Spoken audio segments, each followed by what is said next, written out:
ಇಂದೇ ಡೌನ್ಲೋಡ್ ಮಾಡಿ ಮತ್ತು ನಿಮ್ಮ ನೆಚ್ಚಿನ ಶೋಗಳನ್ನ ಆನಂದಿಸಿ. ಪುಟ್ ಮೇಡಮ್, ಜಾಗ ಯಾವ್ದಾದ್ರೇನು ನಾನು ಕತೆ ಹೇಳ್ತೀನಿ, ನೀನ್ ಚೆನ್ನಾಗಿ ನಿದ್ದೆ ಮಾಡ್ಬೇಕಾಯ್ತಾ? ಇವಾಗ ನೋಡು, ಇಷ್ಟ ದಿನ ನೀನ್ ಇಲ್ಲಿ ಮಲ್ಕೊಂಡು ಇವಾಗ ನಿನ್ ರೂಮ್ಗೆ ಹೋಗ್ತೀನಿ ಅಂದ್ರೆ ಇಲ್ಲಿರೋ ಮಂಚಕ್ ಬೇಜಾರಾಗಲ್ವಾ? ಹೌದಾ? ಹ್ಞೂ ಮತ್ತೆ ಬಾ.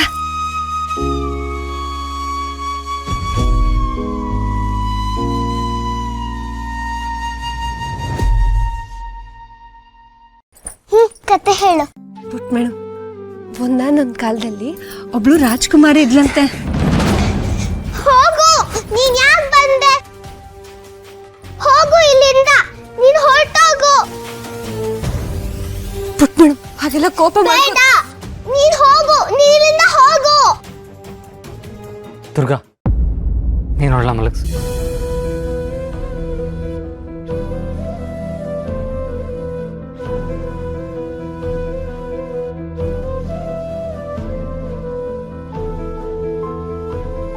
ಪುಟ್ ಮೇಡಮ್, ಹಾಗೆಲ್ಲ ಯಾರಾದ್ರೂ ಕೋಪ ಮಾಡ್ಕೋತಾರ?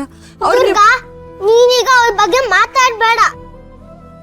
ನನ್ನ ರೂಮಿಗೆ ಹೋಗ್ಲಾ? ಅಯ್ಯೋ, ಬೇಡ ಬೇಡ ಬೇಡ, ಕೂತ್ಕೋ. ಅವ್ರ ಆಚೆ ಹೋಗಾಯ್ತಲ್ಲ, ನಾನೇ ನಿಂಗೆ ಕತೆ ಹೇಳ್ತೀನಿ, ನಿದ್ದೆ ಮಾಡು.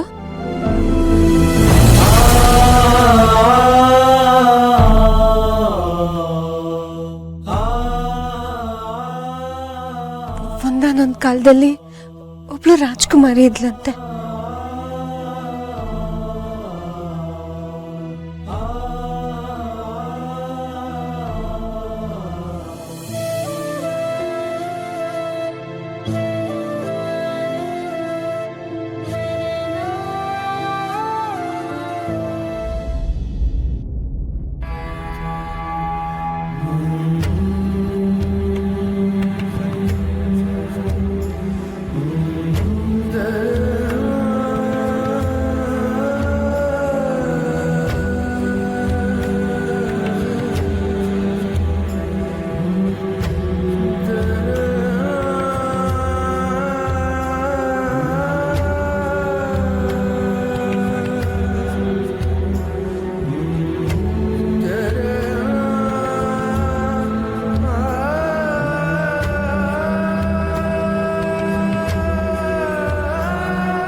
ನಾನು ಎಷ್ಟೇ ಪ್ರಯತ್ನ ಪಟ್ಟರು ಹಿತ ಮನಸ್ಸಲ್ಲಿ ನನ್ನ ಬಗ್ಗೆ ಇರೋ ದ್ವೇಷನ ಅಳ್ಸಾಕಾಗ್ತಾ ಇಲ್ಲ.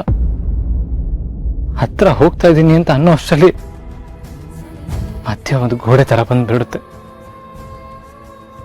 ಆ ಗೋಡೆ ಹೆಸರು ಮಾಯಾ ಬೋಸು. ಹಿತ ಮತ್ತೆ ಮೊದ್ಲಿನ ತರ ಆಗ್ಬೇಕು. ಅವಳು ನನಗೆ ಮೊದ್ಲಿನ ತರ ಪ್ರೀತಿ ಕೊಡ್ಬೇಕು ಅನ್ನೋ ಆಸೆ. ಅದು ಯಾವಾಗ ಪೂರ್ತಿ ಆಗುತ್ತೋ ಗೊತ್ತಿಲ್ಲ. ನಂಗೆ ಅರ್ಥ ಆಗತ್ತೆ ಬಾಸು. ಪುಟ್ ಮೇಡಮ್ ಮತ್ತೆ ನೀವು ಮತ್ತೆ ಮೊದಲಿನ ಥರ ಮಾಡೋದು ಹೇಗೆ ಅಂತ ನನಗಂತೂ ಗೊತ್ತಾಗ್ತಿಲ್ಲ. ಆದರೆ ನನ್ನ ಕೈಯಲ್ಲಿ ಏನು ಸಾಧ್ಯನೋ ನಾನು ಅದಷ್ಟು ಪ್ರಯತ್ನ ಮಾಡಿ ನೀವಿಬ್ರು ಮತ್ತೆ ಮೊದಲಿನ ಥರ ಇರೋ ಹಾಗೆ ನಾನು ಮಾಡ್ತೀನಿ. ಅವಳು ಮತ್ತೆ ನಿಮ್ಮನ್ನ ಮೊದಲಿನಷ್ಟೇ ಪ್ರೀತಿ ಮಾಡಬೇಕು.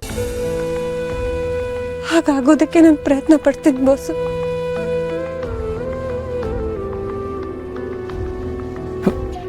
ಪ್ರಾಮಿಸ್.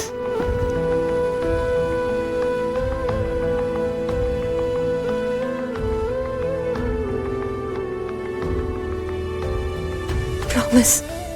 ಇದನ್ನ ನಾನು ನಿಮಗೆ ಮಾಡ್ತಿರೋ ಪ್ರಮಾಣ. ಥ್ಯಾಂಕ್ಸ್ ದುರ್ಗಾ.